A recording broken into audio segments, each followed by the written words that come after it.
The enemy was everywhere. The cold bit through their bones, and the odds were impossible. But one man stood firm, a bulldog of a leader whose name alone sent chills down the spines of both his men and his enemies. Louis B. Chesty Puller, the Marine's Marine. The question is, what made him so legendary? Stay with us as we dive into the incredible life and leadership of one of the most decorated warriors in U.S. history. Few men in military history command the level of respect and admiration that Chesty Puller does. He wasn't just a soldier. He was a leader who embodied the spirit of the Marine Corps. From the jungles of Central America to the frozen hell of Korea, Puller's battlefield brilliance, unwavering courage, and relentless spirit made him a legend. But who was he? And what can we learn from his leadership? Born in 1898 in West Point, Virginia, Louis Burwell Chesty Puller grew up idolizing Confederate cavalry leader Stonewall Jackson.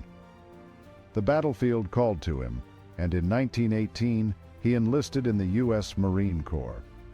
Though World War I ended before he could see action, Puller would spend the next decades proving himself in some of the harshest conflicts of the 20th century. Puller's first taste of combat came in the jungles of Haiti and Nicaragua during the infamous Banana Wars.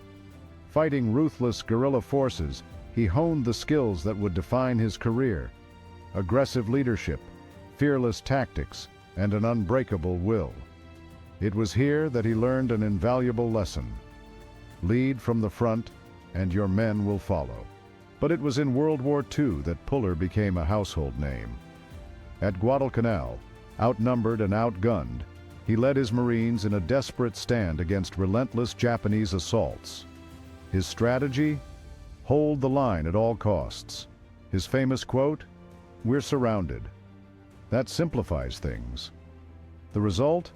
Victory.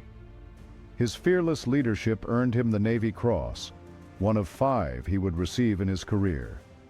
Puller and his men were surrounded by tens of thousands of Chinese troops in sub-zero temperatures. Did Puller panic? No.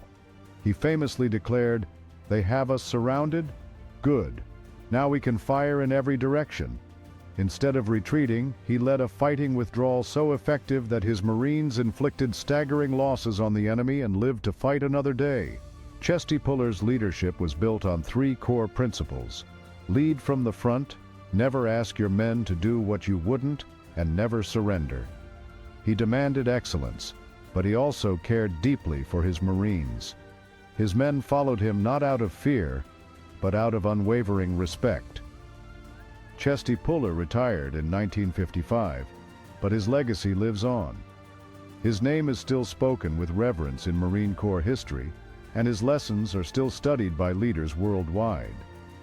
His story teaches us that true leadership isn't about rank or power. It's about grit, sacrifice, and the ability to inspire others in the face of impossible odds. If you found Chesty Puller's story inspiring, make sure to hit that like button, subscribe for more incredible military history, and let us know in the comments, who should we cover next? Until next time, Semper Fidelis.